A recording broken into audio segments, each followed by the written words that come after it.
स्मृतिवन संवाद में आप सभी लोगों का बहुत बहुत स्वागत। कुछ पंक्तियां इस बीच पढ़ने को आई और मैं उनके साथ ही अपनी बातचीत का प्रारंभ करना चाहता हूँ। पानी जहाँ दौड़ता है वहां इसे चलना सिखाना है, जहाँ चलने लगे वहां इसे रेंगना सिखाना है, जहाँ रेंगने लगे वहां इसे ठहराना है और जहाँ ठहर जाए वहां इसे धरती के पेट में बैठाना है।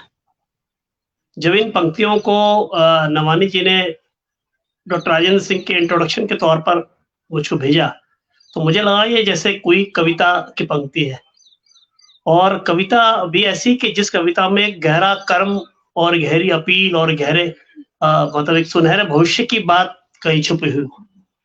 और इन पंक्तियों के साथ जिस व्यक्ति का परिचय हमसे हुआ डॉक्टर राजेंद्र सिंह जी का, हम उनके बारे में बहुत पहले से जानते रहे, यदा कदा पढ़ते रहे, अलग अलग लोग उनके बारे में जानते हैं।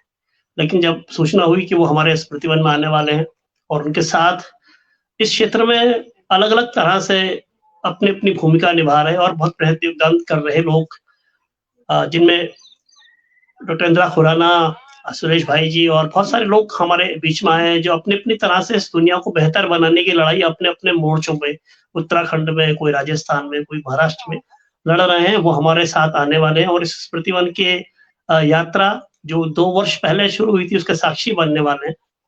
तो हमारे लिए बहुत हर्ष का विषय रहा। आप सभी का हम बहुत बहुत स्वागत करते हैं, हम सभी स्मृतिवन के साथियों की तरफ से। और आज की इस जो संवाद को बिना किसी औपचारिकता के प्रारंभ करना चाहेंगे। मैं सबसे पहले मैं चाहूंगा कि आज के हमारे जो हमारे मुख्य वक्ता है, मुख्य अतिथि है डॉक्टर इंदिरा खुराना जी, मेरा उनसे निमंत्रण रहेगा कि वो आए और मंच पर स्थान ग्रहण करें। मेरा लोकेश जी से निवेदन रहेगा कि वो उनको मंच पर स्थान करें।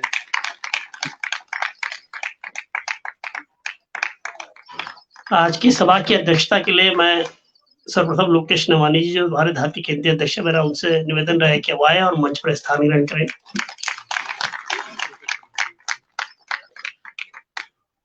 हमारे बीच में उत्तराखंड में पर्यावरण के क्षेत्र में विशेष रूप से बहुत अलग अलग तरह से अपनी भूमिका निभाते रहे, अलग अलग विषयों पर अपनी मुखर भूमिका निभाते रहे सुरेश भाई भी मौजूद है। मैं चाहूंगा वो भी आए और मंच पर स्थान ग्रहण करें।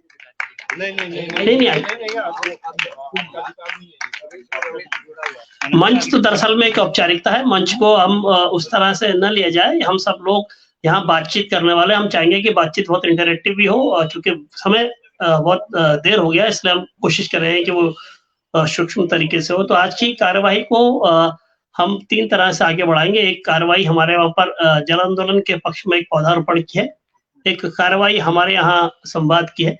तो हम पहले संवाद को करेंगे और उसके बाद पौधारोपण के साथ इस कार्यवाही को आगे बढ़ाएंगे। तो मैं चाहूंगा सबसे पहले हमारे जो अतिथियों का स्वागत बुके दे करके हमारे अलग अलग साथी करेंगे यहाँ से। तो रमेश जी को और संजय जी को आइए आइए आइए, ठीक है, चेयर लगा देंगे, आप आइएगा। नहीं सर, आइए आइए आइए सब लड़ाई को आइए आइए आइए सर, आइए। विनोद एक चेयर लगाएंगे। अब मैं प्रोफेसर बोड़ाई जी से भी निवेदन रहेगा मेरा कि वो भी आए और मंच पर स्थान ग्रहण करें। सामाजिक कार्यकर्ताओं की पहली पहचान यह रहती है कि वो समाज के बीच में रहना और उनसे बातचीत करना पसंद करते हैं लगातार। तो हमारे लिए प्रसन्नता का विषय है कि वरिष्ठ लोग हमारे बीच में हैं।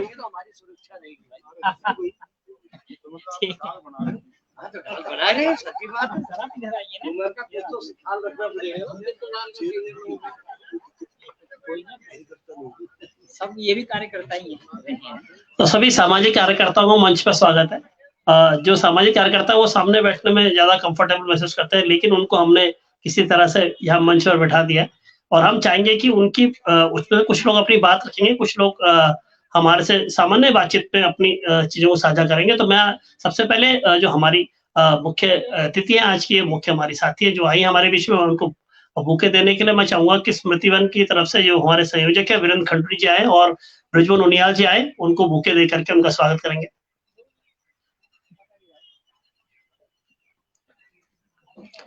इसके बाद मैं चाहूंगा कि सुरेश भाई को बुके दे करके शांति प्रकाश जिज्ञासु जी हमारे बीच में आए हैं और राजीव पांथरे जी वो आए और मंच पर उनको बुके दे करके उनका स्वागत करेंगे।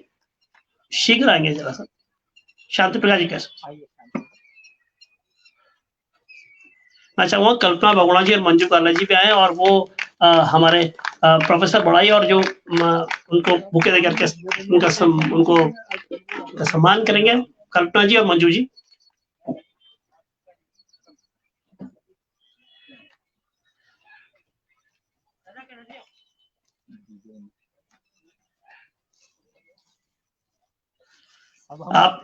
आप सभी का सामूहिक रूप से स्वागत। सब लोग हमारे मित्रवत हैं।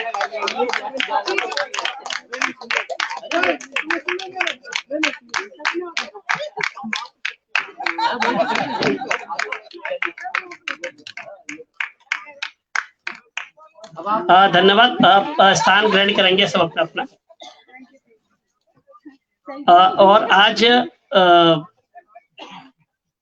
जो लोग अतिथि आए उनके बारे में मैं चाहूंगा कि लोकेश जी बोले, इससे पहले उनका जो स्वागत संबोधन है उससे पहले मैं ये बताना चाहूंगा कि जिस जगह हम सब लोगों ने आपको बुलाया है, ये तो हमारे स्मृतिवन के साथी जानते हैं इस यात्रा को, लेकिन आप सब लोगों को बताना चाहता हूँ जिस स्थान पर आप यहाँ पर इस आयोजन कर रहे हैं, ये स्मृतिवन 2020 में उत्तराखंड सरकार ने हमारे निवेदन पर एक स्थान हमको उपलब्ध कराया था नदी के किनारे, जहाँ पत्थरों की पूरी भरमार है कि इस स्थान पर आप पौधों को लगाएं।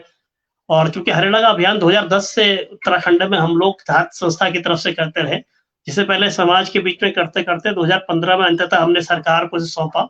आज हरियाणा राज्य पर्व है, उसकी छुट्टी मनाई जाती है, उसको लेकर तमाम तरह की गतिविधियां होती है, लेकिन धात ने अपना मोर्चा संभाले रखा और हरियाणा में नए नए संदर्भों के साथ उसे परिभाषित किया, उसमें साहित्य को जोड़ा, उसमें समाज को जोड़ा और उसमें उत्तराखंड का जो बुनियादी सवाल है यहाँ के पलायन का, यहाँ के खेतों का अनुत्पादक होने का, यहाँ के अनाज का, यहाँ के भोजन का, उसको भी जोड़ा। इन सवालों के साथ हम हरियाणा के बहाने उत्तराखंड की तमाम चीजों की पड़ताल करते रहे। और आपको बताते हुए मुझे अच्छा लग रहा है कि जो स्मृतिवन पिछले 2 वर्षों में जिसमें बहुत सारे लोगों ने अपने अपने प्रियजनों की स्मृति में पौधे लगाए, उसकी नींव हमने उन लोगों के निमित्त पौधा लगाने के साथ की थी जिन्होंने उत्तराखंड को बनाने में, उसको गढ़ने में, उसके विचार को, उसकी संस्कृति और समाज को बनाने में महत्वपूर्ण भूमिका अदा करी।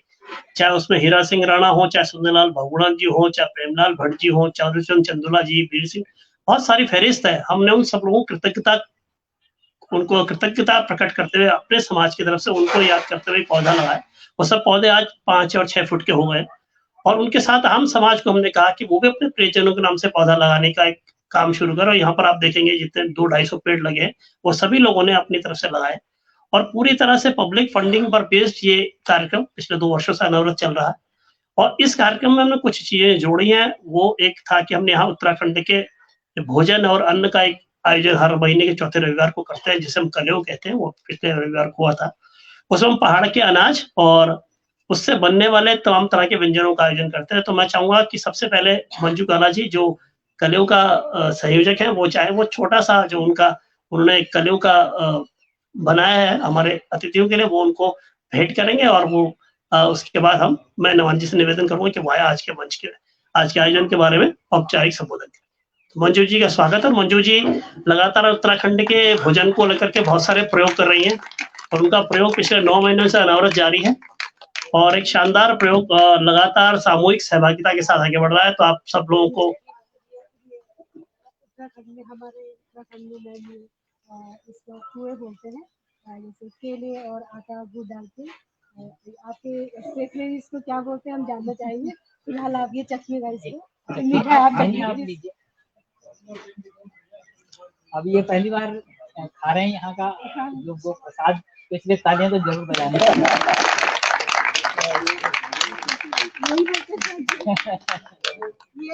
चलिए हम अगले पड़ाव की तरफ बढ़ेंगे। मैम आपसे निवेदन रहेगा कि स्थान क्योंकि हमारा समय विलंब हो गया है तो हम तेजी से अपने काम कर रहे हैं। साकेत भाई से निवेदन रहेगा कि वो और ये पकौड़े ये उत्तराखंड के हैं,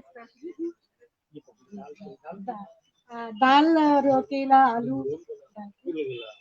थैंक यू। चलिए नवानी जी, मैम प्लीज है, आइए नवानी जी।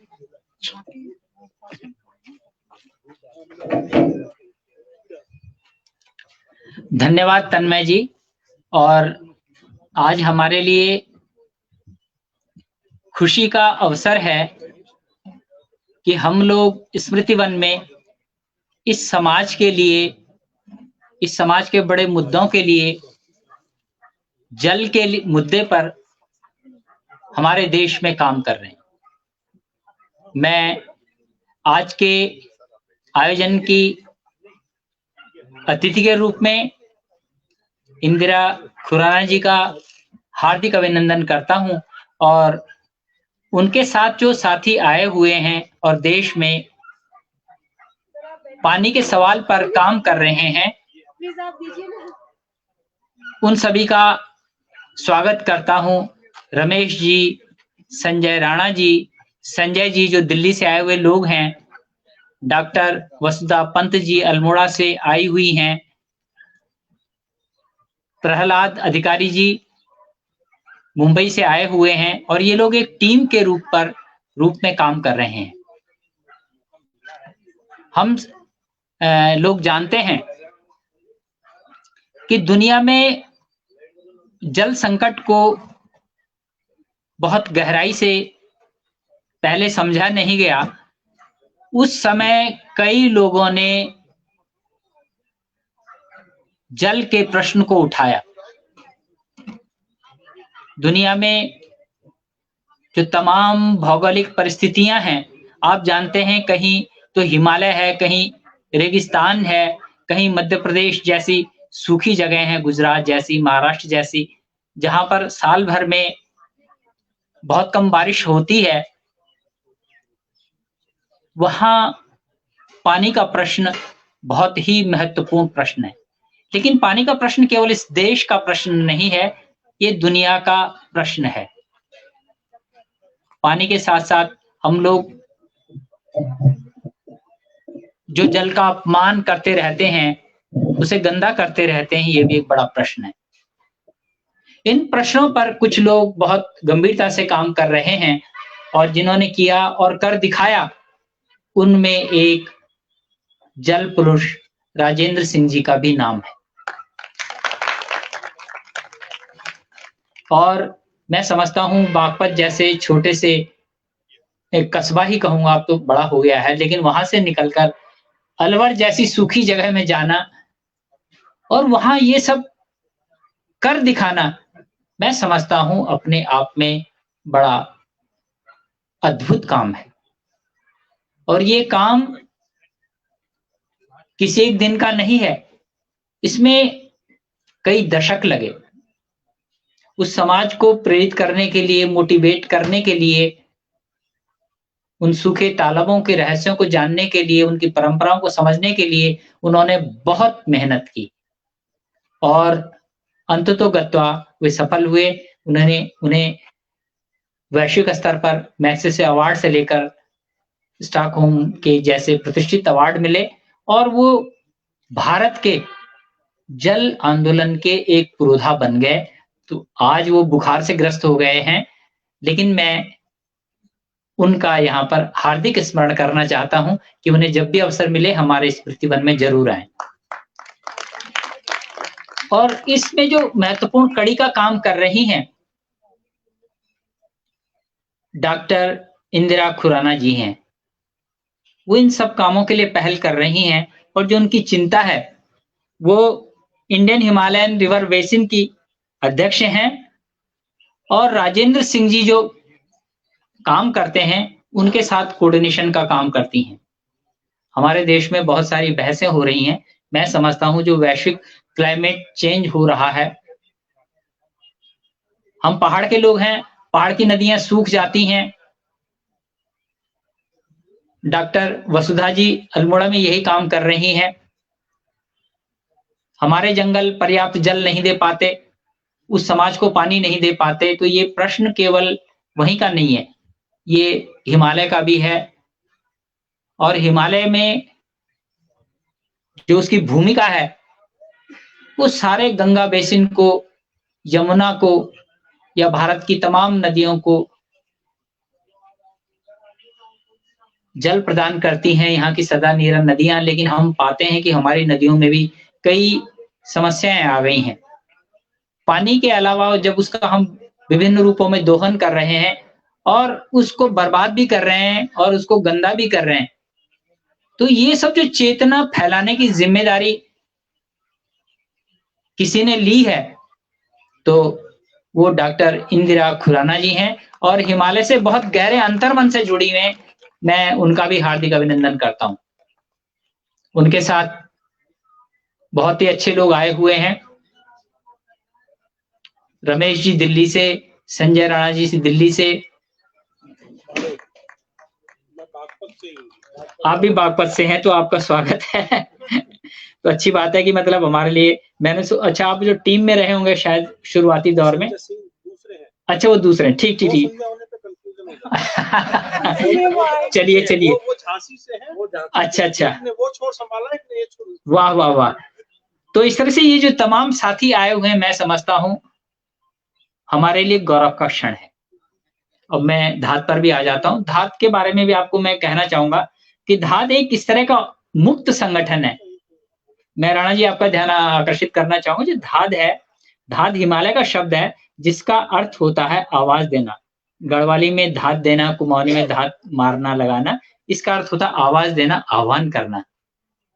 ये सोशियो कल्चरल मूवमेंट है उत्तराखंड का, और ये 36 साल पुराना ग्रुप है। ये मास ऑर्गेनाइजेशन है, और जितने भी किसी भी ऑर्गेनाइजेशन में अधिकतम वॉलेंटियर हो सकते हैं धाद में हैं, और इस समय धाद लगभग 1000 लोगों का मास ऑर्गेनाइजेशन है। आपको जानकर आश्चर्य होगा कि हमारे पास आज तक भी वास्तविक ऑफिस नहीं है और वास्तविक कोई कर्मचारी नहीं है। सब स्वेच्छा से चलने वाला पहला ऐसा ऑर्गेनाइजेशन है जो मास ऑर्गेनाइजेशन है, और हम समाज के विभिन्न प्रश्नों पर काम करते हैं। उसमें कल्चर से लेकर, हिमालयन इकोनॉमी से लेकर, हिमालय के जो तमाम अन्य जल को लेकर भी हम इस तरह की गतिविधियां करते रहते हैं। तो ये धात का परिचय है। सुरेश भाई जी से हमारा बहुत पुराना परिचय है। यमुना वैली पर आप जल के लिए काम करते रहे। भारत जो उत्तराखंड में जल के लिए जो बहस खड़ी करते हैं, उठाते हैं, उनमें बड़ा महत्वपूर्ण आपका योगदान रहा है, और समाज के लिए भी आप बहुत सारी गतिविधियां करते रहे हैं। उनका भी स्वागत करता हूं। और यहाँ पर मैं एक और उल्लेख करना चाहूंगा, हम जब उत्तराखंड की समृद्धि और खुशहाली की बात करते हैं तो उसके प्रश्नों पर अक्सर बात नहीं करते, हम चिंता ही करते हैं। लेकिन यहाँ पर जो प्रोफेसर विनयानंद बौड़ाई जी हैं, श्री गुरु राम राय पीजी कॉलेज के प्रधानाचार्य हैं, जाने माने अर्थशास्त्री हैं और हिमालयी चिंताओं पर काम कर रहे हैं। सोशली हमारे साथ कई वर्षों से एक्टिव हैं, और वर्तमान समय में जो उत्तराखंड के विकास के रोड मैप पर, कृषि के उत्पादकता पे वो काम कर रहे हैं। तो मैं उन सभी साथियों का स्वागत करता हूं। और बाकी जो हमारे तमाम लोग यहाँ आए हैं, ये धात से किसी न किसी रूप में जुड़े हुए हैं, वर्षों से जुड़े हुए हैं, और जो हमारी स्पिरिट है, जो हमारी भावना है, उसको मजबूत करते हैं। हम समझते हैं कि धात जिस तरह का मास ऑर्गेनाइजेशन है, उत्तराखंड की सबसे बड़ी पब्लिक फंडेड ऑर्गेनाइजेशन है। ऐसे पब्लिक भी ऐसे नहीं, 100 रुपए देने वाले लोग हैं हमारे साथ, और रेगुलर देते हैं, जिससे हम यहाँ पर खड़े होते हैं। हमने समाज के बहुत सारे काम किए हैं, जिनमें थिएटर से भाषा पर, हिंदी साहित्य पर, ऐसे बहुत सारे उत्तराखंड आंदोलन पर, कविता पर, पोस्टर पर, ऐसे बहुत सारे काम किए हैं। मैं 3 कामों का संक्षेप में उल्लेख करना चाहूंगा आपसे। 2012 में ऊखीमठ में 2 गांव दब गए थे। धात बच्चों के लिए भी काम करती बहुत बड़ा, लेकिन जो मुख्य काम जो हम करते हैं उनका उल्लेख इसलिए करना चाहूंगा कि प्रोफेसर बौड़ाई की टीम उन्हें एक मॉडल के रूप में देखती है और उस पर शोध करना चाह रही है, इसको दुनिया को इंट्रोड्यूस कराना चाह रही है। तो जब हम वहां गए थे तो 2 गांव दब गए थे, हमने उन गांवों का भ्रमण किया और जो राहत सामग्री लेकर गए थे वो किया। लेकिन उससे हमारे अंदर एक बात आई कि जो पहाड़ों में भूस्खलन होता है, क्योंकि हिमालय दुनिया का सबसे नया पहाड़ है, उसने भी लाखों साल तक ऐसी भूस्खलन, उसका ढहना, भूकंप आना, ये प्रक्रिया रहेगी, इसलिए यहाँ आपदाएं हमेशा आएंगी। तो हम उसको करने के लिए मानसिक रूप से तैयार हुए, और जो 16 का यहाँ पर केदारनाथ आपदा आई थी, उस दौरान हमारे संगठन ने बहुत ही सक्रियता से काम किया। आपदा की राहत सामग्री तो पहुंचाई ही, लेकिन उसमें 175 बच्चों को हमने प्रतिवर्ष लगभग 10,000 के आसपास शैक्षिक सहायता दी 3 साल से अधिक तक, और अब तक उन्हें हम कुल मिलाकर 45 लाख से अधिक दे चुके हैं जनता से कलेक्ट करके। ये कोई बाध्यता नहीं है, कोई 50 रुपए भी देता है हमें, कोई 5,000 भी देता है, यानी कि जनता के सहयोग से चलने वाला पहला संगठन है। कोई कहीं से फंडिंग नहीं है, कुछ नहीं, हम ऐसा करते हैं पहले से। दूसरा हमारा जो अच्छा काम है, जो इसका उल्लेख करना चाहें कि अगर आप पहाड़ों के कई लोग यहाँ पर हैं, तो सुदूरवर्ती पहाड़ों में शिक्षा जो है उसका स्तर थोड़ा सा कम है। उसके कई कारण है, मैं उन पे किसी की आलोचना नहीं करूंगा, ना गिनाना चाहूंगा, लेकिन उन बच्चों को पढ़ने का कल्चर डेवलप करने के लिए उनमें और पुस्तकें उपलब्ध कराने के लिए हमारा एक कक्षा कोना अभियान चलता है, जिसमें हम वही 100 रुपए के कंट्रीब्यूशन से किसी व्यक्ति के नाम से वहां एक रैक लगाते हैं और उन पुस्तकों को दिल्ली से खरीद के, और ऐसी धार्मिक पुस्तकें नहीं, ज्ञान की, विज्ञान की, जीके की, सामाजिक प्रश्नों की ऐसी किताबें साल भर में उन्हें देते हैं। और इस समय 550 से अधिक स्कूल धात ने गोद ले रखे। और तीसरा और अंतिम बात कहकर मैं समापन करूंगा, आपका स्वागत करते हुए मैं कहना चाहूंगा कि हम सारी दुनिया में वृक्षारोपण का अभियान चलाते हैं, पर्यावरण की बात करते हैं, पारिस्थितिकी की बात करते हैं। हम भी कई साल तक हरेला मनाते रहे, हम फुलदेई मनाते हैं उन पे, क्योंकि मैं लंबी बातें नहीं करूंगा, पर इस मेन कॉन्सेप्ट पर आ रहा हूं मैं, स्मृति वन ये क्या है। तो हम भी पेड़ लगाते थे, जो हरेला है सरकार से धाद नहीं करवाया था, लेकिन हम जाते थे, गीत भी गाते थे, पेड़ भी लगाते थे, पौधे भी लगाते थे, लेकिन जब हम 6 महीने बाद वहां जाते थे तो प्रायः पौधे होते नहीं थे। हमें लगा कि हमारी सारी व्यवस्था, हमारा सारा सिस्टम, हमारा सारा वन विभाग, हम ये सब प्रतीकात्मक रूप से करते हैं और उस पर अथाह पैसा खर्च होता है। हमने सरकार को कहा कि हमें कोई ऐसा छोटा सा स्थान दें जहां पर हम कर दिखाएं कि कोई पौधा कैसे सरवाइव करेगा भी या नहीं करेगा, हम मेहनत करेंगे। अब क्योंकि हमारा तो ओपन ऑर्गेनाइजेशन है, कोई कर्मचारी नहीं, कुछ नहीं, और पार्ट टाइम वर्कर है, संडे की मीटिंग वाले लोग हैं हम, संडे को छुट्टी के दिन करते हैं हम लोग, क्योंकि हम सारे जॉब करते हैं इसमें। तो हमने बड़े प्रयास किए 2-3 साल, तो उन्होंने हमें ये जगह दी, और ये भी ऐसी जगह दे दी हमें, ये नदी का एक किनारा है और इस नदी के किनारे को उन्होंने हमें दे दिया। यहाँ बहुत बड़े पत्थर थे, क्योंकि हमें यहाँ कम से कम कई लोग आते हैं, और अंत तो गत्ता हमने पत्थर उठाया, छोटा जो जेसीबी होता है वो बुलाया, लोगों ने मेहनत की, कांटे लगाए, हटाए यहाँ से और इसको इस रूप में लाए। आज ये स्मृति वन आपके सामने है, लेकिन इसके पीछे भी एक अवधारणा है। एक तो ये करके दिखाना कि क्योंकि हम जो जंगलों में पौधे लगाते हैं, बचते हैं या नहीं, हम कोई कभी देखने नहीं जाते, हमारा सारा समाज नहीं देखने जाता। हमारी सरकार ने लगाए पौधे बचे ही नहीं, लाख पौधों में से शायद 1000 भी नहीं बचे, 500 भी नहीं बचे, 300 भी नहीं बचे, मेरे ख्याल से 100 भी नहीं बचे। हमने यहाँ पर जितने पौधे लगाए हैं, जो उनकी उत्तरजीविता है, लगभग 90% पौधे सुरक्षित हैं। हम हफ्ते में हर रविवार को अनिवार्य रूप से आते हैं, सर्दियों में सुबह से 3:30 बजे तक और शाम को आते रहते हैं, पानी डालते हैं। आजकल हर दिन आते हैं। ये कर्मठ कार्यकर्ता हैं जिसकी वजह से चल रहे हैं, और इसका कॉन्सेप्ट मूल रूप है उत्तराखंड की विभूतियों के नाम पर। तो इसका एक है कि हम विरासत का संरक्षण कर रहे हैं। आप जॉर्ज अब्राहम ग्रियर्सन को जानेंगे, उन्होंने भारतीय भाषाओं पर काम किया, उनके नाम का पेड़ है। यहाँ पर चंद्र सिंह गढ़वाली को जानेंगे आप, उनके नाम का पेड़ है। सुंदरलाल बहुगुणा जी को जानेंगे, उनके नाम का पेड़ है। यहाँ के जो साहित्यकार हैं उनके नाम का पेड़ है। राहुल सांकृत्यायन जी के नाम का पेड़ है। मॉरिशस के राष्ट्रपति डीएवी कॉलेज देहरादून में पढ़े थे, उनके नाम का पेड़ है। लोकेंद्र बहादुर चंद नेपाल के प्रधानमंत्री थे, उनके नाम का पेड़ है। यानी कि ये स्मृति वन ऐतिहासिक विरासत से जोड़ता है आम आदमी को, ताकि नई पीढ़ी ये समझ सके क्या है। इसका दूसरा कॉन्सेप्ट है, हमने मुख्यमंत्री जी से कहा था कि फूलों की घाटी तो नेचर ने बनाई है, मनुष्य ने क्यों नहीं बनाई। हमने कहा हमें पैच दीजिए, हम फूल लगाएंगे। तो इसके एक ये फूलों का बाग है, ये बनेगा। इसमें फूलों के बड़े बड़े पेड़ हैं, गुलमोहर, नीलमोहर, पलाश, ढाक, अमलतास, कचनार इत्यादि इत्यादि। हालांकि फिर हमारे कुछ स्थान बचे, तो उनमें जो हमारे लोग हैं तो उन्होंने अपने पूर्वजों की स्मृतियों में धार्मिक पेड़ भी लगा दिए, जैसे आंवला, जैसे क्या कहते हैं रुद्राक्ष, पीपल वगैरह वगैरह। तो हमने उनकी भावना का सम्मान करते हुए ये सब लगा दिए, लेकिन मूलतः इस पे इसका कॉन्सेप्ट होता। तो एक तो इतिहास से और संस्कृति से जोड़ते हुए, दूसरा ये फूलों का बाग होगा कभी देहरादून में, कोई देख सकेगा विद इन 5 इयर्स कि यहाँ पर एक फूलों का जंगल है। और दूसरी तरफ जो फूलों की घाटी उसने बनाई थी नेचर ने, हम एक फूलों की घाटी समानांतर रूप से विकसित कर रहे हैं। हालांकि यहाँ पर पौधे खा दिए, लेकिन हम इस इलाके को पूरा कोशिश कर रहे हैं कि इसको डेवलप करें, और ये भी पब्लिक कंट्रीब्यूशन से चलता है।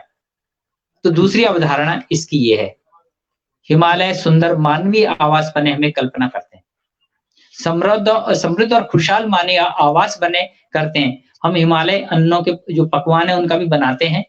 तो इस तरह बहुत सारे कॉन्सेप्ट है, क्योंकि लंबा खिंच जाएगा, यहाँ पर लाइट नहीं है, इसलिए मैं इसको वो करता हूँ। और यहाँ पर अधिकारी जी और आंचल जी का भी मैं बहुत धन्यवाद करना चाहूंगा कि वो यहाँ पर इस प्रोग्राम के समन्वय के लिए उन्होंने की है। और मेरे बहुत सारे साथी हैं, गर्ग जी हैं, अग्रवाल जी हैं, डॉक्टर जयंत नवानी जी हैं, डॉक्टर सरस्वती सिंह जी हैं, ऐसे बहुत सारे लोग हैं, नैनवाल जी हैं, साहिल जी हैं, बिमला रावत जी हैं, और जो हमारे बहुत अभी राष्ट्रपति पुरस्कार शैलेश मटियानी पुरस्कार से सम्मानित पाथरी जी हैं, हमारे बहुत सारे लोग हैं। तो अब हम क्योंकि वो हो रहा है, कार्यक्रम को आगे बढ़ाना है, शाम हो रही, तो मैं पुनः आप सभी का स्मृति वन में हार्दिक अभिनंदन करता हूं, आप सभी को नमस्कार करता हूं, धन्यवाद।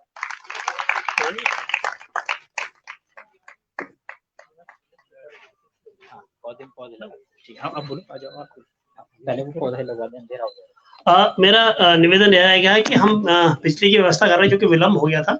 तो मुझे लगता है कि पहले हम पौधा, जो जल आंदोलन के पक्ष में हमने पौधा रोपण करना था, पहले पौधा रोपण कर देते हैं, और उसके बाद पुनः आकर के यहाँ पर हम अपनी बातचीत करेंगे, सूक्ष्म बातचीत करेंगे, कोशिश करेंगे जल्दी खत्म हो। मीनवाइल हम लाइट का थोड़ा अरेंजमेंट करते हैं, थोड़ा जंगल वाला इलाका है। तो सबसे निवेदन रहेगा कि पौधा रोपण के लिए सभी साथी आए, और जिधर नवानी जी सभी लोगों को लेकर के उधर पौधारोपण की तरफ चलेंगे, और पौधा लगाने के बाद हम पुनः यहाँ पर यथास्थान बैठते हैं। इस बीच जो साथी कुछ लोगों ने कहीं किसी जगह जाना था, तो उन्होंने हमसे इजाजत मांगी थी। हुडको के स्टेट हेड है हमारे भार्गव जी, संजय भार्गव जी, और आशीष जी, जो पर्यावरण के क्षेत्र में लगातार काम कर रहे हैं। तो मैं उनसे निवेदन रहेगा बस पौधा लगा करके वो आपसे हम आपको विदाई दे देंगे। नमस्कार।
इस बार बहुत किया। उसके फूल के पत्ते हाँ खाते हैं। फूल वाला होता है और सस्ते ये भी विदेशी वो भी थे।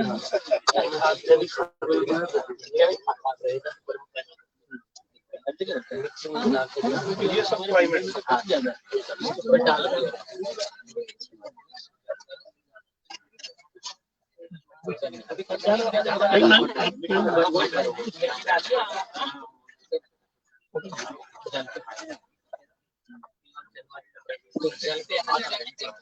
सर, इसमें सबसे एक्टिव ये क्या करता है? सबसे एक्टिव हाँ नहीं अच्छी बात है।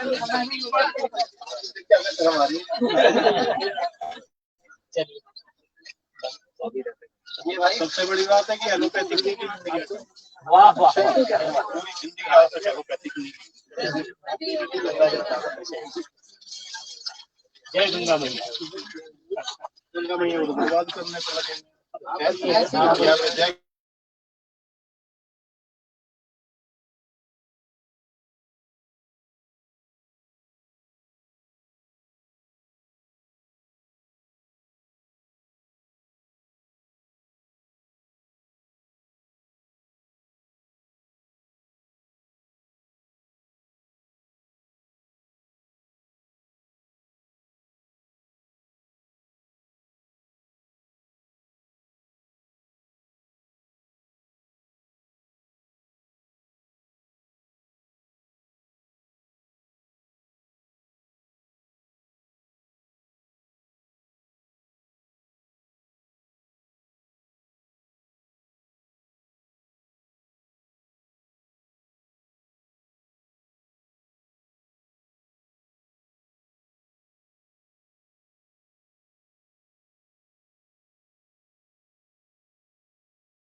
जहाँ जहाँ जिसने स्थान लिया था वहाँ स्थान ले और हम अपनी बातचीत शुरू करते हैं।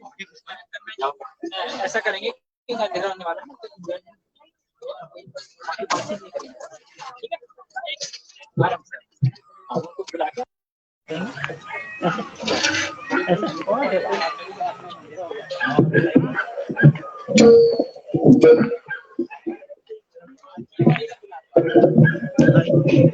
इसको उठाइए।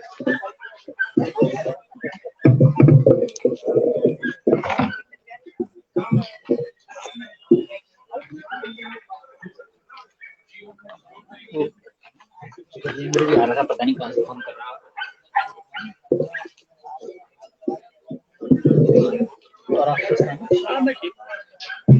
कल हमने प्रेस वार्ता करनी है।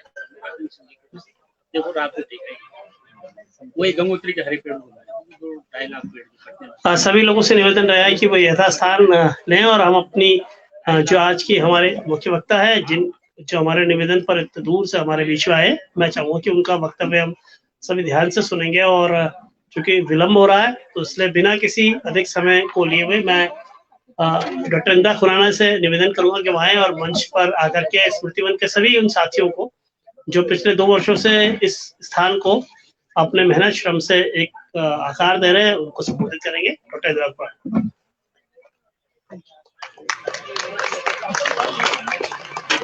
नमस्ते। सबसे पहले तो मैं माफी मांगना चाहूंगी क्योंकि हमको इतनी देर हो गई, पर और आज हमारे साथ भाई जी यहाँ पे इतनी अच्छी जगह और इतनी अच्छी बात और इतना अच्छा खाना उन्होंने मिस किया।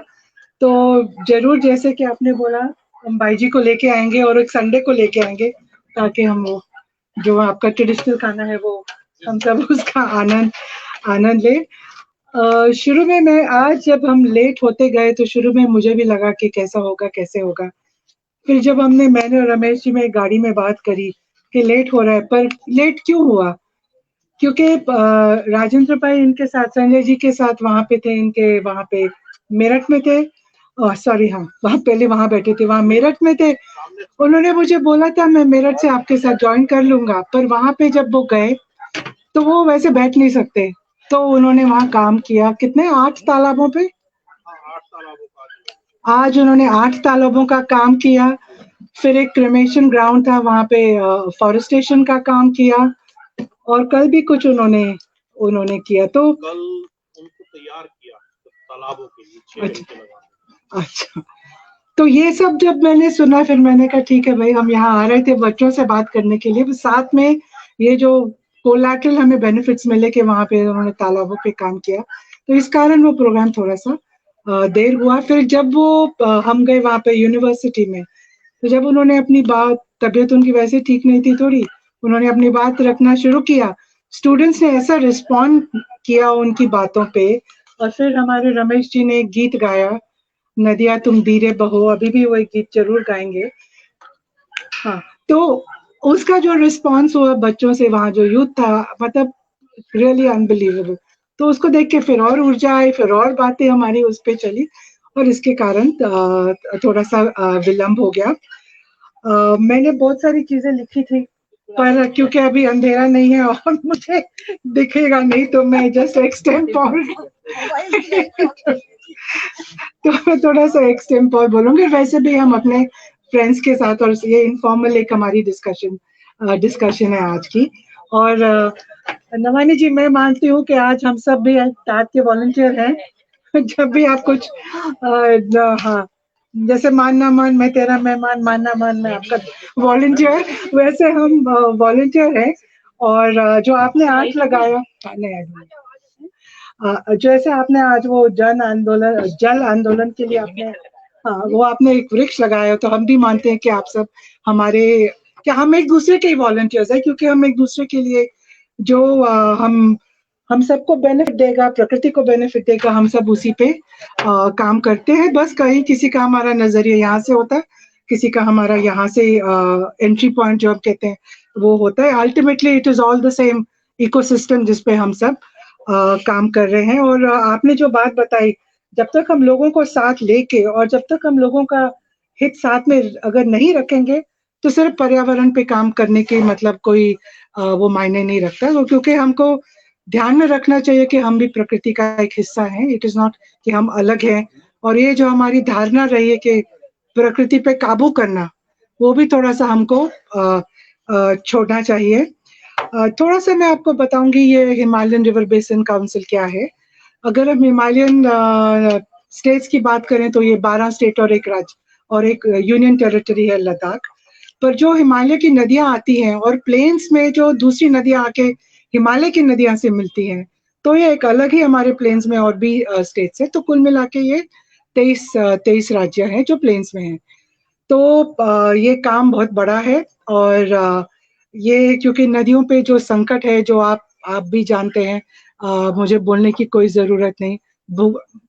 आपने कहा कि ये एक डिजास्टर प्रोन एरिया है, और अगर जिस तरह से हम आगे विकास की हमारी जो धारणा है और जो हमारा अम्बिशन है, और ऊपर से जलवायु परिवर्तन है, तो हमें थोड़ा सा सोचना चाहिए कि क्या हमारा विकास यही होगा कि आज एक डिजास्टर यहाँ, कल दूसरा डिजास्टर वहां।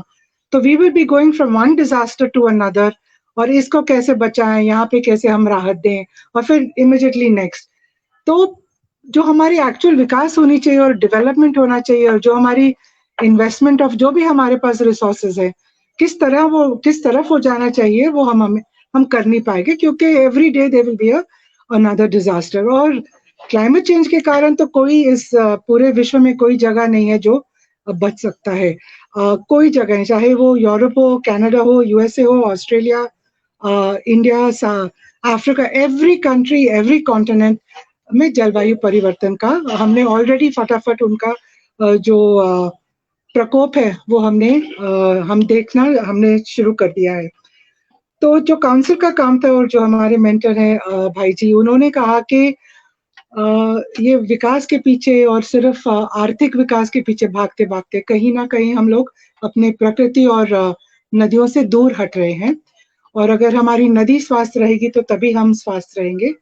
तो जरूरी है कि हम दोबारा जो लोगों के अंदर वो एक प्यार था, एक रिस्पेक्ट थी, एक स्पिरिचुअल कनेक्ट था नदियों प्रकृति के साथ, उसको दोबारा जोड़ने की आवश्यकता है। और बीच में ये पैंडेमिक भी आ गया था, तो बहुत से जो एक्टिविस्ट हैं जैसे ये सुरेश भाई हैं और बहुत से अलग लोग हैं, हम सब मिल नहीं पाए।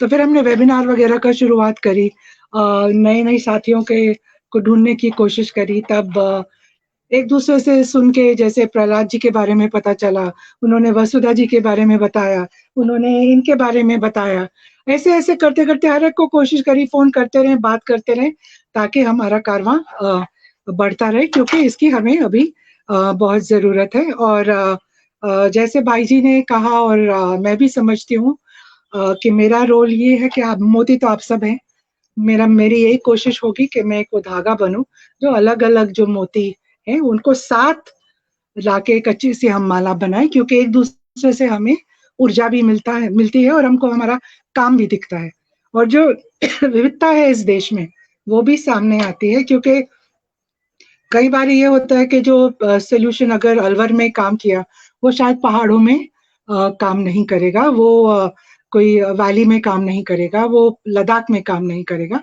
तो ये सब को देख के, पर कॉन्सेप्ट और प्रिंसिपल वही है, कैसे लोगों को साथ जोड़ना, कैसे जो वहाँ की ट्रेडिशनल विजडम है, ट्रेडिशनल वहाँ की जो इकोलॉजी है, जो ज्योग्राफी है, मॉनसून पैटर्न है, वो सबको देख के हम अपने वाटर कंजर्वेशन कर सकते हैं। तो बस बहुत अच्छा लगा आपके साथ आज हम मिलकर, और ये बस आई थिंक एक छोटी सी शुरुआत है हमारी आगे की जर्नी उत्तराखंड के लिए। बहुत बहुत धन्यवाद।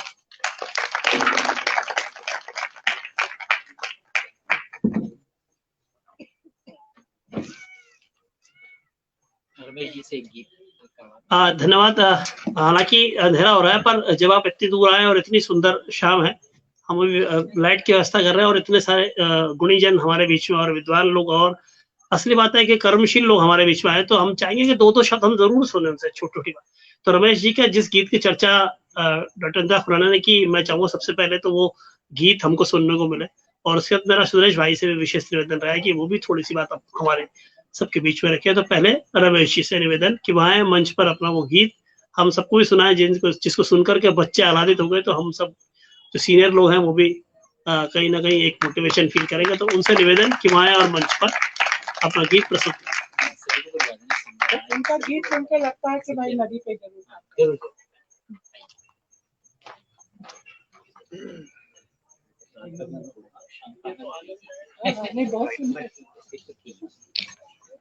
पीछे एक प्रकृति का सुंदर दृश्य हम सब देख रहे हैं, आपकी पीठ पर है, मेरे फेस पर है। एक अनुरोध मन में ये आ रहा कि मैं कह दूं, क्योंकि मन में आई हुई बात को रोकने से कब्जियत हो जाती है चीजों की, और वो दिल में और दिमाग में सारे दिन सोने नहीं देती है। मैं उसको फट निकाल के फेंक देता हूँ तो आसान हो जाता है। ये देना बंद कर दी। नहीं, मैं बता रहा हूँ मैं इसे ये कह रहा हूँ ना, हम सैकड़ों रुपया खराब करते हैं और फूलों को ज्यादातर रौंद दिया जाता है कुछ देर के बाद, मुझे बड़ा दुख होता है। और दूसरी बात, फूल भगवान के लिए, प्रकृति के लिए, इसको बचाना चाहिए। आपने दूसरा अच्छा काम कर दिया, इसलिए मैंने स्वीकार भी कर दिया, नहीं तो मैं एक बार मना करने वाला था। क्यों? कलेवा जो आप करते हैं, कलेवा, आप यहाँ का जो लोकल फ्रूट है वो देना शुरू करिए। एक एक केला दीजिए ना। केला देते हुए हमें शर्म आती है, फूल का गुच्छा देते हुए हमें खुशी होती है। ये मेरी समझ में नहीं आता। आप एक दर्जन केला दीजिए, बच्चों सहित, बंदरों सहित बन के खाएंगे आराम से। 4 संतरे दीजिए, 4 आड़ू दे दीजिए। तो ये जीवन में आचरण का अगर कोई हम चीज लेंगे तो वो चीज हमारे दिल में अलग से आएगी। और स्मृतियों और धाद की एक आ जाएगी। धाद के बारे में वो गीत तो एक स्टेंजा उसका सुना दूं। पहला गीत धाद के बारे में सुना चाहता हूँ। धाद से मिलते हुए एक रविन्द्रनाथ टैगोर ने लिखा था, आप सबको याद होगा। यदि तोरी डाक सुने क्यों नाचे, तभी एकला चलो रे, एकला चलो एकला चलो एकला चलो एकला चलो रे। यदि तोरी डाक सुने क्यों नाचे, तभी एकला चलो रे। यदि क्यों कथा ना कोई, ओरे ओ अभागा क्यों कथा ना को। यदि सबई ताके मुख फिराए सबई करे भो, यदि सबई ताके मुख फिराए सबई करे भो। तो परन खुले हो तो मुख फुटेर तोर में नरकता, एकला बोलो रे। यदि तोरी डाक सुने क्यों ना आचे, कभी एकला चलो रे। भाव आप समझ गए होंगे। आपकी आवाज सुनकर कोई साथ ना आए तब अकेला चलना है। ये नहीं कि हम अकेला चले और लोकेश जी साथ आए तो मैं टांग अड़ा के गिर दूं और कहूं साहब देख मुझे अकेला चलना है। नहीं, साथ लेके चले, पर कोई आवाज सुनकर नहीं आए तब भी हम अकेले करें।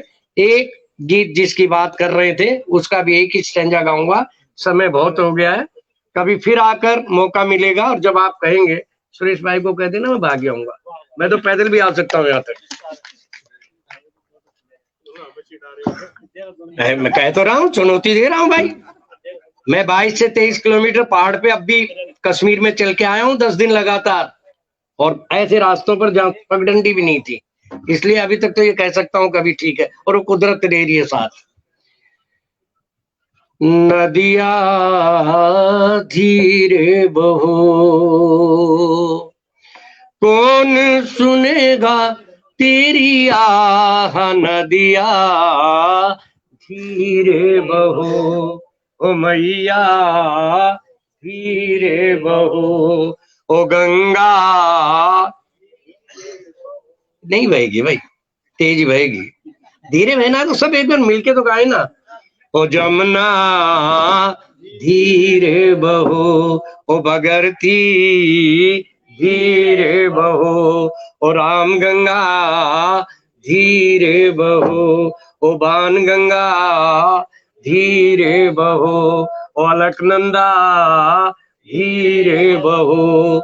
किसको है तेरी परवाह नदिया, ओ मैया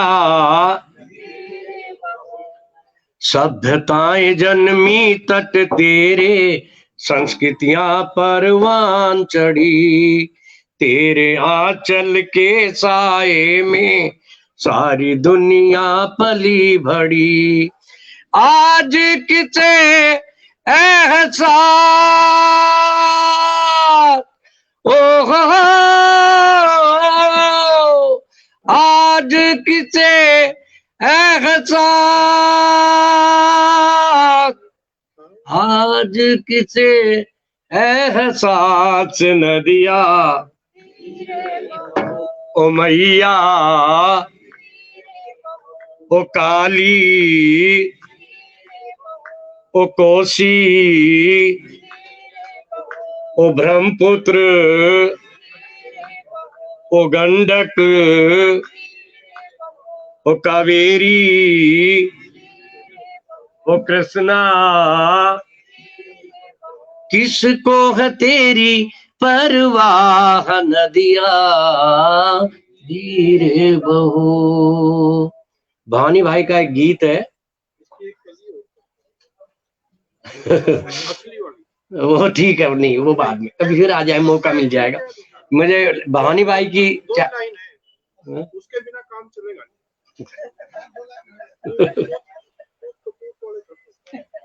ये तो सपूत है सारे बैठे हुए, हिमालय के बैठे हैं, पर फिर भी चलो अब कह रहे हो तो सुना देते।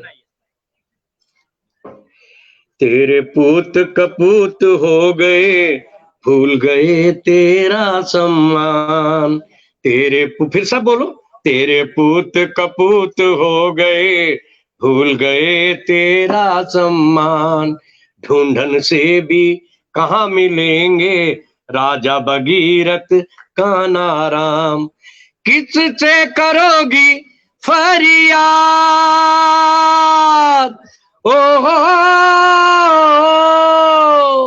किससे करोगी फरियाद, किससे करोगी फरियाद नदिया, ओ मैया, ओ मैया बहती रहो।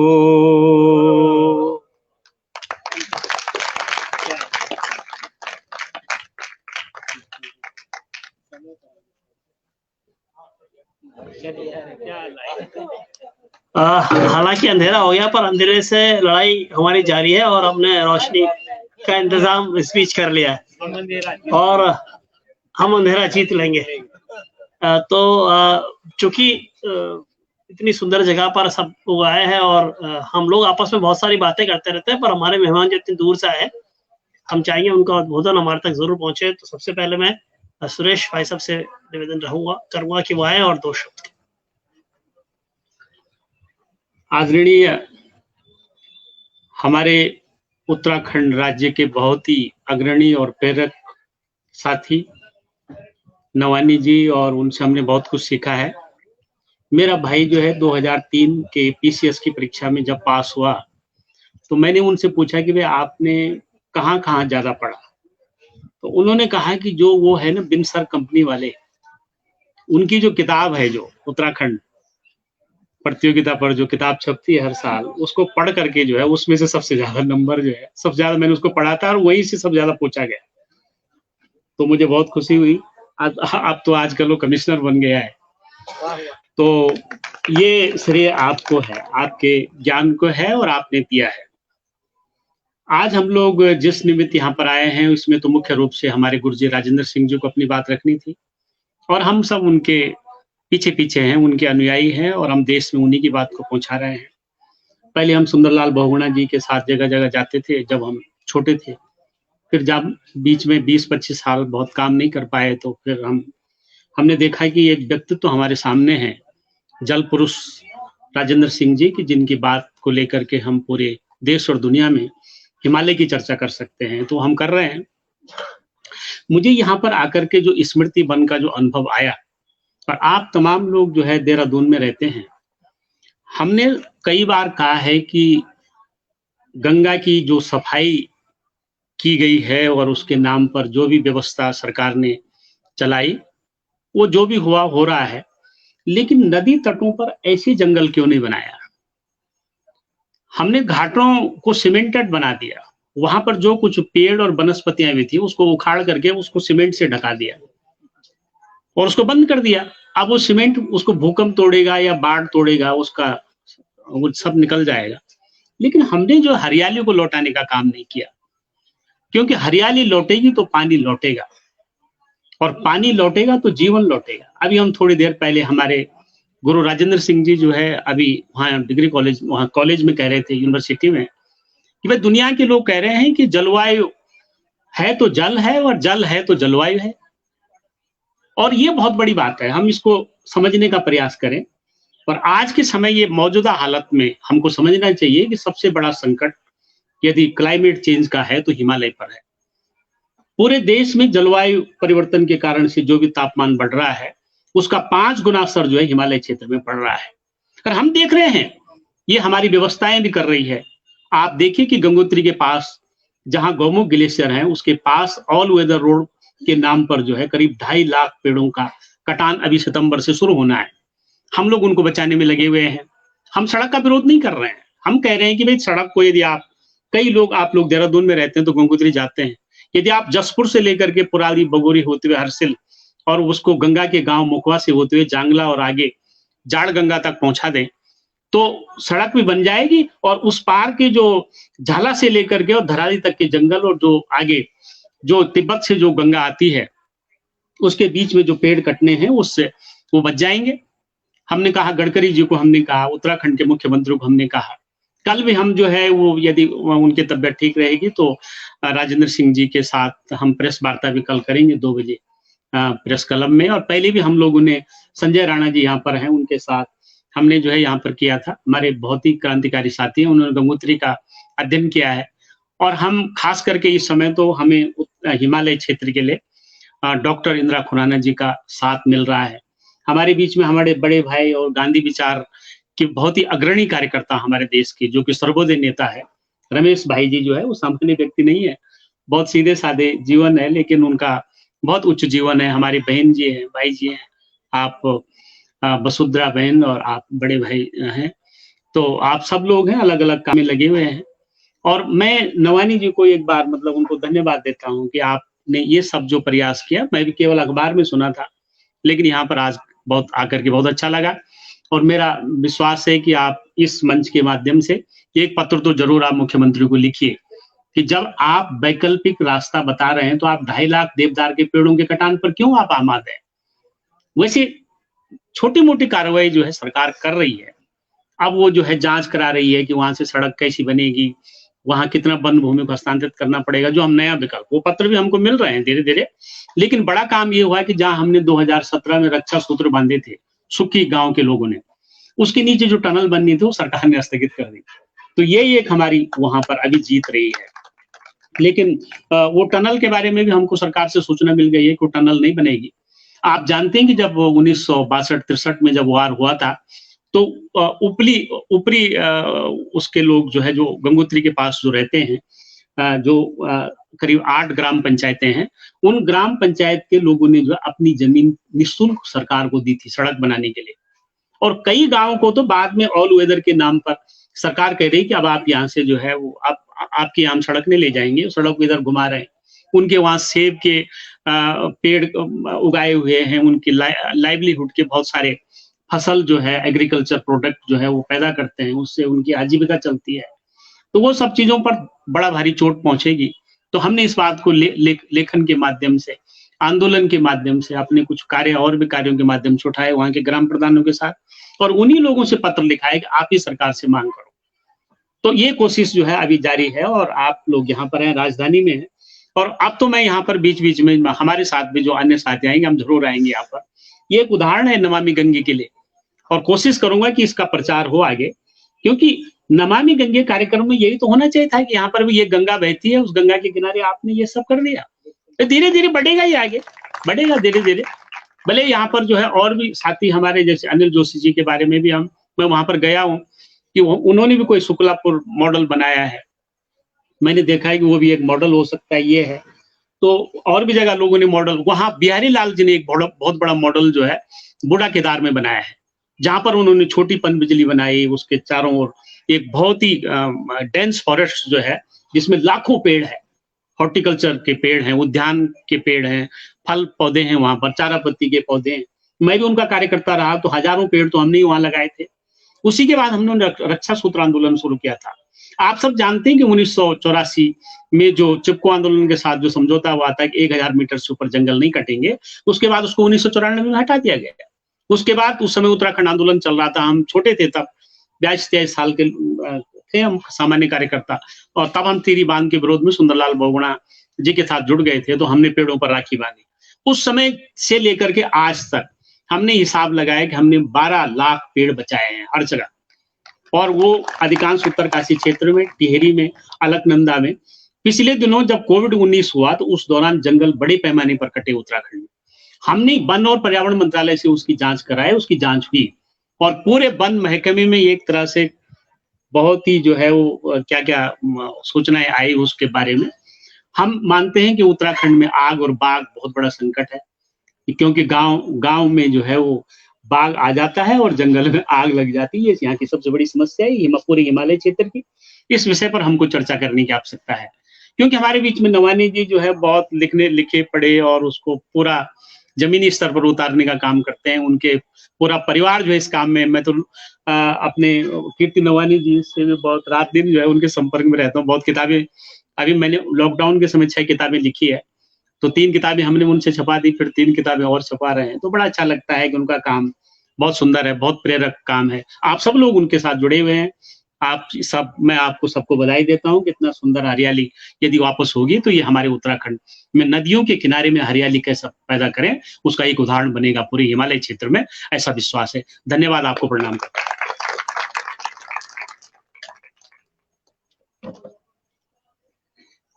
राणा जी को बुला लीजिए, संजय राणा जी सामने बैठे और वो अधिकारी जी।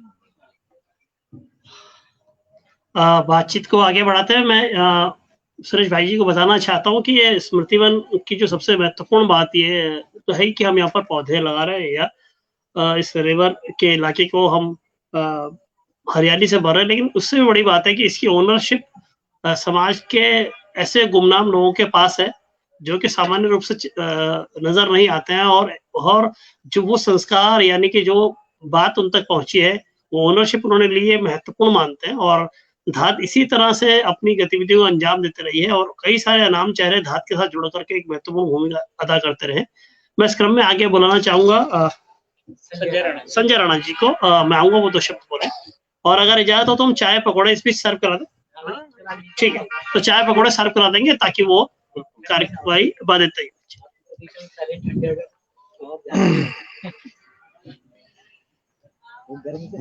बेहद सम्मानित मंच,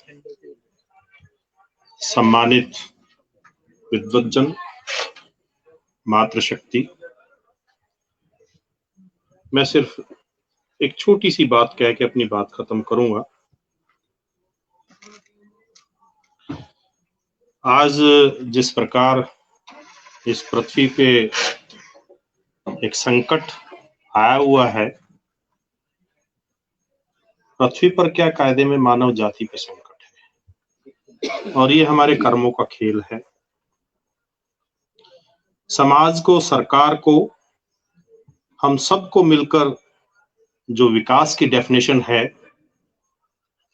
उस पर पुनर्विचार करने की आवश्यकता है। विकास मेरे नजरिए से वो होता है जहां प्रकृति भी विकास करे, जहां जीव जंतु भी विकास करे, जहां मानव भी विकास करे, वो विकास है। आज का जो विकास है वो सिर्फ विनाश है। मैं भी सोच रहा था जब ये पौधा हम लोग लगा रहे थे, आप लोग सब बधाई के पात्र हैं, इतनी अच्छी आपने वाटिका बनाई और इसमें सभी की स्मृति में पौधे हैं,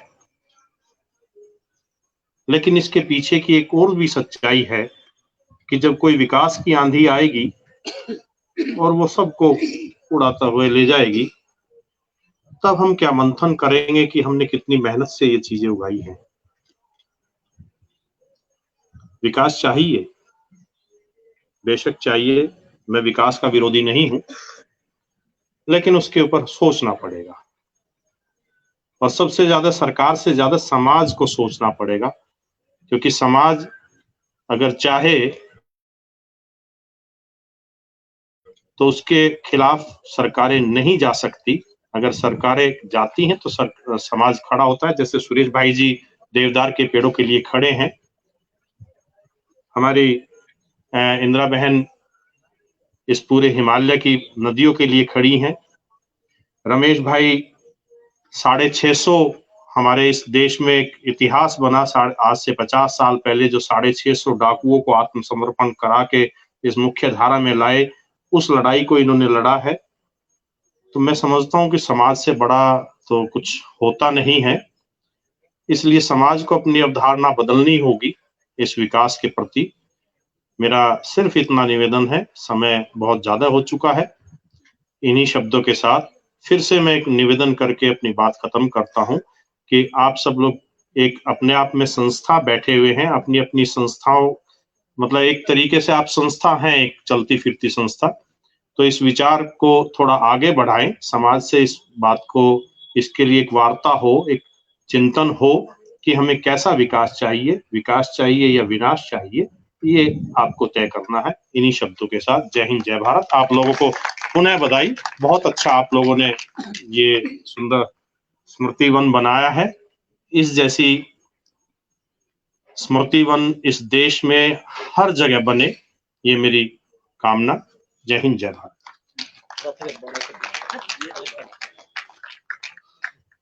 अब इस क्रम में मैं चाहूंगा प्रोफेसर विनयानंद बड़ाई, जो धात के मित्र हैं, कलियों के मित्र हैं, फंची के मित्र हैं और हमारे सभी आयोजनों के लगातार साथी हैं और वैचारिक रूप से भी और दैहिक रूप से भी हमारा साथ हमेशा देने पहुंचते हैं।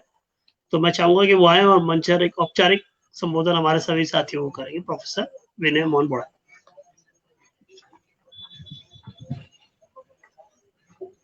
मंगलाई जी, धन्यवाद, आपने मुझे बुलाया। देखिए, मैं काफी समय से धात के साथ सीख रहा हूं, लेकिन जो आज का कॉन्टेक्स्ट है ये कुछ ज्यादा ही इम्पोर्टेंट है, क्योंकि आप लोग जो कर रहे हैं बहुत बड़ा काम है। जब हम एनवायरनमेंट की बात करते हैं तो वाटर सबसे इम्पोर्टेंट कंपोनेंट है, और सबसे बड़ी बात है कि इसको बनाया नहीं जा सकता। इसकी जो क्वांटिटी है एनवायरनमेंट में वो फिक्स्ड है कि ये इतना पानी है, और टोटल जो वाटर अवेलेबल अर्थ के ऊपर है उसका 3% मात्र जो था वो पोर्टेबल वाटर था, जिसको हम यूज करते हैं सब चीजों के लिए। आपको इंडस्ट्री लगानी है तो भी वही वाटर यूज होगा, आपको अगर इंस्टीट्यूशंस बनाने हैं वहां भी वही वाटर यूज होगा, आपको कोई भी डेवलपमेंट करना है यही वाटर यूज होगा, जीवन के लिए भी यही वाटर जरूरी है। और ये 3% जो वाटर था ये घट करके, क्योंकि ये डिप्लीटेबल रिसोर्स है, ये ऐसा रिसोर्स नहीं कि आप इसको उगा लें, आप इसको बना लें, आप इसको दोबारा ग्रो कर लें, ये पॉसिबल नहीं है। और ये घटते घटते अब जो है 2.5% केवल ये पोर्टेबल रिसोर्स रह गया है।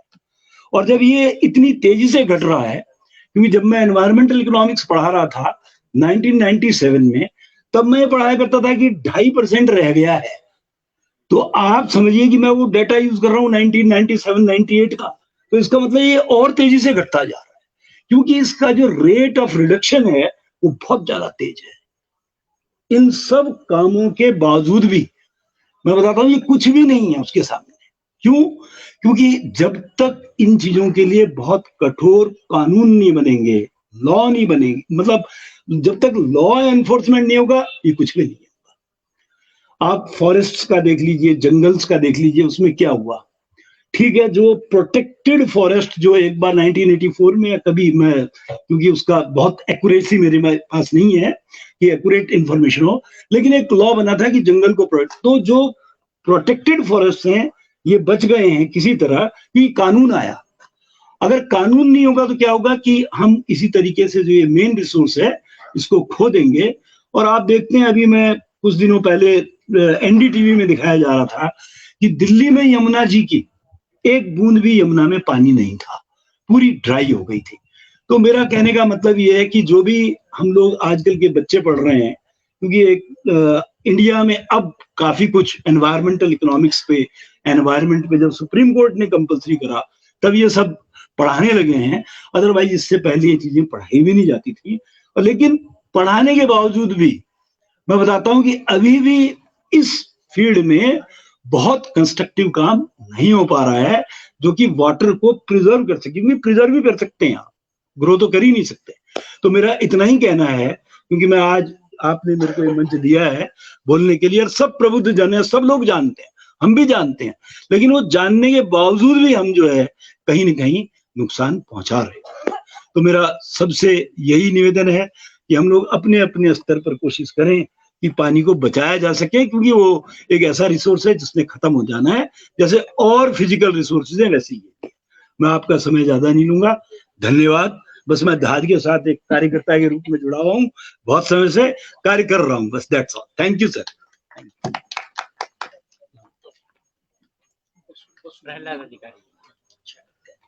धन्यवाद सर, आप हमेशा साथ रहते हैं, आप हौसला देते रहे। मुझे याद है कि हमने जब कलियों का पहली बार एक्सपेरिमेंट किया था यहाँ पर स्मृति वन में, और तय किया था कि ये जो प्रश्न हमारे सामने खड़ा होता है फंची का, कि जो पहाड़ के उत्पादन है लोग अपने जीवन में शामिल नहीं कर पाते, हम लोगों ने बहुत अपील करी पिछले हरियाणा में।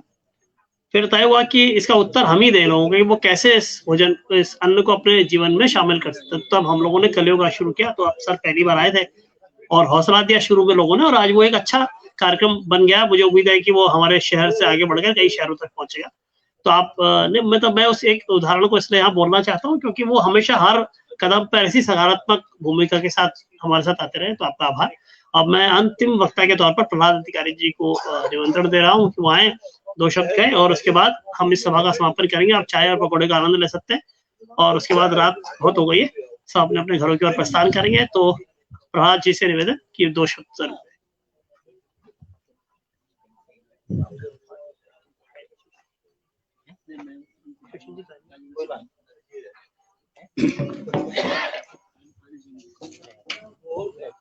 आदरणीय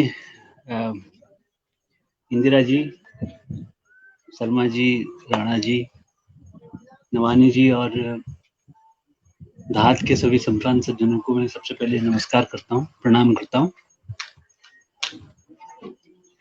मैं पर्यावरण के बारे में मुझे बहुत कुछ पता नहीं है। मैं बम्बई में रहता हूँ। वैसे भी अगर पलायन की दृष्टि से देखा जाए तो मैं पलायनवादी हूँ, पहाड़ का रहने वाला हूँ, बम्बई में रहता हूँ। और लेकिन कोशिश रहती है कि हर साल आए पहाड़ों में और अपनी जड़ों से जुड़े रहें। हम आपका नाम बदल देते हैं, घुमंतु कह देते हैं। पलायनवादी से ज्यादा अच्छा है। जी, तो मुझे मौका मिला है कि मैं महीने में एक बार देहरादून आऊं, 5-7 दिन यहाँ रहूं, तो अपने आप को मैं बहुत सौभाग्यशाली समझता हूँ। और उसी वजह से मुझे आप जैसे लोगों से मिलने का मौका मिलता है और जिसकी हम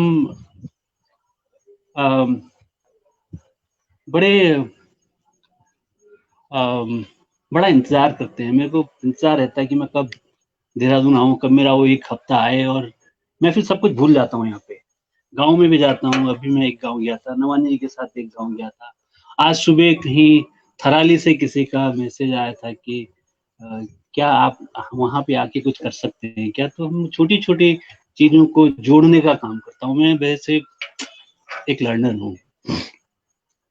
जब गांव आते हैं तो हमारे यहाँ बम्बई में बहुत सारे पहाड़ के लोग हैं, तो साथी पे बोलते हैं कि वहां से फोटो भेज देना, वीडियो भेज देना, ऐसा रहता है। तो हम भेजते हैं व्हाट्सएप में, इसमें। लेकिन मैं बोलता हूँ कि फोटो वीडियो ये तो हम भेज देंगे, लेकिन वहां पे आके जो भावनाएं आती हैं, अभी हम बैठे हैं ऊपर चांद है, ऐसा देखने को मिलता नहीं है। हमें तारे देखने को नहीं मिलते हैं बम्बई में। पिछली बार जब मैं वो NIVH में सर ने एक प्रोग्राम किया था युवा कवियों का, तो उसमें था, तो एक दोस्त था बच्चा, वो मुझे घुमाने ले गया मसूरी से। उसने बोला कि किमाड़ी के रास्ते से आते, और हमें पता नहीं था कि वहां पे रोड बंद कर रखी है, और वो इतना लापरवाह था कि उसकी स्कूटी में तेल भी नहीं था। तो हम जाके वहां पे फंस गए। तो फिर हम वो अब ना ऊपर आ सकते हैं ना हम नीचे आ सकते हैं। तो फिर उसने अपने एक दोस्त को फोन किया था कि आप अपनी स्कूटी ले आओ, उसमें 1 लीटर तेल ले आओ, और हम ये जो लैंडस्लाइड है उसको पार करके जाते हैं, फिर आप ले जाओ। तो वो उस वाक्य को मैं भूल नहीं सकता, क्योंकि वो 15 मिनट हम एक छत में बैठे और ऊपर देखे तो तारे, कोई इधर घूम रहा था, कोई इधर घूम रहा था। मैंने वैसा आसमान कभी नहीं देखा, बचपन में देखा होगा, मैं भूल गया हूँ। लेकिन ये मेरा 3री बार यहाँ पे आना हो रहा है, और मैं पहली बार आया तो मेरे को जाना पड़ा वापस, क्योंकि सेक्रेटेरिएट से कुछ मैसेज आए थे, कुछ मीटिंग है। दूसरी बार नीति आयोग की मीटिंग में आया था, तो फिर भी मैं कलियों के लिए नहीं रुक पाया। और आज मुझे बहुत खुशी हुई कि कम से कम वो तमन्ना मेरी पूरी हो गई। हम सबको एक दूसरे को जोड़ना है। किसी के पास कुछ है, किसी के पास कुछ है, किसी के पास कुछ है। और ऐसी नदियां में ऊपर से एक बार आ रहा था, तो मैंने फोटो खींची थी, इंदिरा जी को भेजी थी। बहुत सारी नदी थी, बट पत्थर ही पत्थर थे। तो ऐसा कि इसमें पानी कब होगा, क्या ऐसा हो सकता है कि नदियों में फिर से पानी हो और लबालब भरी रहें, उसके चारों तरफ आसपास जो सभ्यता है, वो नदी के आसपास ही वो सभ्यताएं विकसित हुई हैं, और फिर से वो सभ्यताएं विकसित हों, तो फिर शायद हम पलायन की बात ना करें। यही हमारा प्रयास है, यही हमारा मकसद है, और यही जो सोच है वही मुझे जोड़ती है इंदिरा जी से, राजेंद्र सिंह जी से, और भी आप सब लोगों से। और मैं चाहता हूँ कि जुड़ते रहें, चलते रहें एक दूसरे के साथ, और अपने पहाड़ों का ध्यान रखें। बस यही मैं दो बातें कहना चाहता हूँ। बहुत बहुत धन्यवाद, नमस्कार।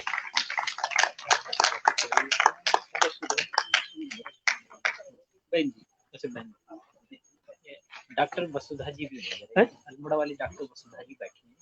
हाँ, डॉक्टर वसुधा, नवान जी का निवेदन है कि आप से भी 2 शब्द जरूर सुने, आप दूर से आए अल्मोड़ा से।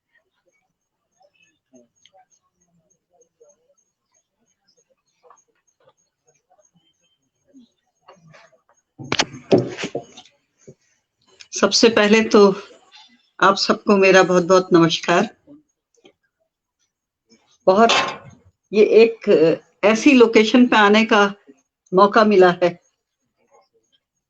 जिसके दूर रह करके जिसको इमेजिन नहीं किया जा सकता, क्योंकि आप उसकी मिट्टी की कंडीशन देखें तो वो ऐसी नहीं है कि उसमें पेड़ हो सके। इसके बावजूद इतने अच्छे और हेल्दी पेड़ यहाँ पर हो रहे हैं। हम उस संस्कृति के लोग हैं। ये जो एक पृथ्वी, वन अर्थ, ये वर्ल्ड एनवायरनमेंट डे की थीम है जो 50 साल पहले भी थी और शायद ये 50 साल पूरे हो रहे हैं, इसीलिए इस बार भी ये थीम रखी गई है। लेकिन भारतीय संस्कृति एक ऐसी संस्कृति रही है जिसमें मनुष्य तो बहुत पिछली पंक्ति में आता है और सारी प्रकृति उसकी पहली पंक्ति में आती है, चाहे वो हमारे पेड़ पौधे हों, चाहे वो हमारे जानवर हों। एक बहुत अच्छा श्लोक है जो मुझे बहुत पसंद है और शायद मैं उसको हर रोज सुबह बोलती भी हूँ। समुद्र वसने देवी पर्वत स्तन मंडिते विष्णु पत्नी नमस्तुभ्यम पाद स्पर्शम क्षमस्व में। इसका बड़ा सिंपल अर्थ है, जिसके वस्त्र समुद्र हैं, समुद्र को जिसने ओढ़ा हुआ है, पर्वत जिसके वक्षस्थल हैं, मैं अपने पैर से जमीन को छू रहा हूं। तो वो पृथ्वी के लिए प्रार्थना है कि मैं अपने पैर से आपको छू रहा हूं, मुझे उसके लिए क्षमा करना। हमारी संस्कृति ने हमें ये सिखाया कि छूने से पहले, पैर से छूने से पहले हम उस पृथ्वी को, जब हम सुबह जाग रहे हैं, उस पृथ्वी को छूने से पहले हम उससे एक क्षमा मांग लें। और आज की तारीख में जब जिसको हम विकास कहते हैं, जिसके हम सब बराबर के भागीदार हैं, कोई एक जना नहीं है, हम सब उस विकास के भागीदार हैं। और उस विकास की भागीदारी में हम ये भूल गए कि सबसे पहले कौन है, और हमने ये मान लिया कि मनुष्य इसमें सबसे आगे है, बाकी सब लोग पीछे हैं। तो ये बहुत एक अच्छे उदाहरण की तरह, जैसा अभी आपने बोला था कि नमामि गंगे के लिए ये एक उदाहरण है। और ऐसे और भी बहुत यहाँ पे मुझे जो कुछ लोगों को जो मैं जानती हूँ कि इस तरीके से अकेले अकेले भी काम कर रहे हैं और इस तरीके से जो वास्तव रूप में गंगा को शुद्ध करने का काम करते हैं। और गंगा एक अकेले गंगा नहीं है। जितने भी हम, अगर इस कम से कम इस पहाड़ की तो बात मैं कह सकती हूँ, जो हमारा उत्तराखंड है या हिमालय है जो पूरा, इससे हर छोटी निकलने वाली नदी, चाहे वो 100 मीटर की ही है, छोटे छोटे गाड़ गधेरे, हमारे यहाँ कुमाऊं में गाड़ गधेरे कहते हैं, शायद इधर भी यही कहते होंगे, गढ़वाल में भी। तो हमने जब काम करना शुरू किया है तो हमने इसको नारा ही यही दिया है कि आओ मिलकर हाथ बटाएं, अपने गाड़ गधेरों का ध्यान रखें। ये कहना कि कोई एक मिशन एक गंगा को साफ कर ले जाएगा या गंगा की सुरक्षा कर ले जाएगा, यह संभव नहीं है।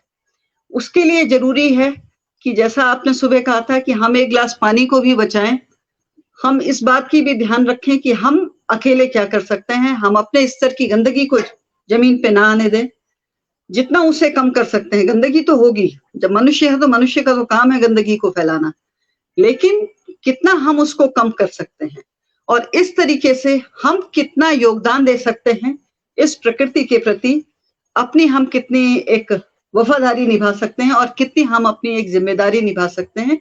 जितना हम सबके बस में हो उतना हम थोड़ा थोड़ा करके हाथ बटाते रहें। यहाँ पर इतने बहुत एक, अगर उसको दिल से देखा जाए तो एक बहुत भावुक करने वाला भी दृश्य है, जिसमें माता जी जैसे उम्र दराज लोग भी बैठे हुए हैं। मतलब ये प्रेरणा देते हैं कि भाई जब ये लोग आ सकते हैं तो यंग जनरेशन क्यों नहीं आ सकती है। सिर्फ जरूरत है कि एक अपने अंदर एक उस भावना को पैदा करने की कि हम, ये प्रकृति हमारे लिए है, हमारी सुरक्षा कर रही है, हम इसकी सुरक्षा नहीं कर रहे हैं और ना हम इस काबिल हैं कि हम इसकी सुरक्षा कर पाएंगे। हम सिर्फ इतना ही कर रहे हैं कि हम इसका विनाश कर रहे हैं और जितना हम कम करें वो हमारे ही हक में है, प्रकृति के हक में नहीं है, वो हमारे हक में है, क्योंकि जब प्रकृति फिर रुष्ट होती है वो अपना रूप हमें दिखाती ही है। तो यही बात कहकर के मैं आप सबको धन्यवाद देती हूँ। Thank you.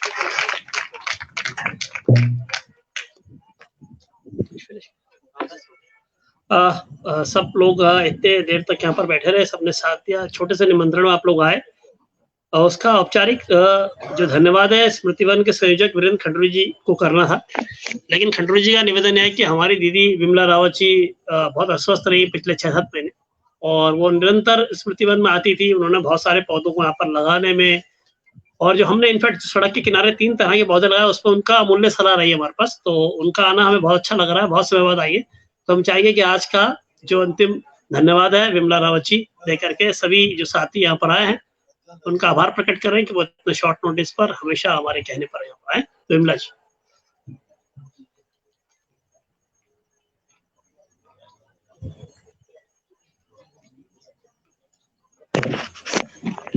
धन्यवाद ममगाई जी। आपने अचानक हालांकि मुझे यहाँ खड़ा करके बम फोड़ दिया है, लेकिन फिर भी जो है बहुत अच्छा लगा यहाँ आकर के। अपनी धरती, अपनी माटी, संस्कृति, जल, जंगल और इस धरती को बचाने के लिए, अक्षुण्ण रखने के लिए, इसको विनाश से बचाने के लिए हमारे बीच उपस्थित सम्मानित मंचासीन कर्मठ सिपाही और दर्शक दीर्घा में बैठे हुए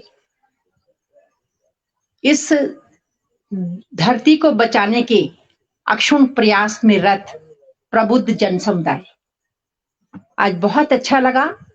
यद्यपि ये विषय एक बहुत बड़े सेमिनार के अगर रूप में होता तो हम इससे बहुत ज्यादा लाभान्वित हो पाते, लेकिन मैं धाद संस्था का विशेष तौर से आदरणीय नवानी जी और तन्मय जी का बहुत धन्यवाद देना चाहूंगी कि एक बहुत शॉर्ट नोटिस में उन्होंने इस सभा का, इस सेमिनार का आयोजन किया और हम यद्यपि बहुत कम स्तर पर इससे लाभान्वित हो सके, लेकिन एक जागरूकता अपने अंदर, एक ऊर्जा जो हमने महसूस की है अपनी धरती के लिए, उसके लिए मैं आप सबका बहुत धन्यवाद देना चाहूंगी। आपने अपने अमूल्य समय में से और बड़ी विकट जो इस समय परिस्थितियां थी यहाँ पर, उसमें आपने आकर के हम सबका मनोबल बढ़ाया।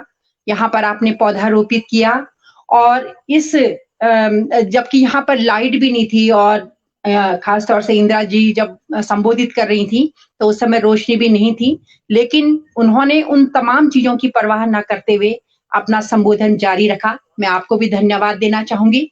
यहाँ पर आज इस शॉर्ट नोटिस पर सबके लिए, खास तौर से मंचासीन विद्वानों के लिए और आप सबके लिए मैं धाद संस्था की ओर से हार्दिक धन्यवाद देना चाहूंगी कि एक छोटा सा दिया जलाना और उस दिए की रोशनी को हाथों से जलाए रखना, बचाए रखना, ये बहुत बड़ी मुहिम होती है।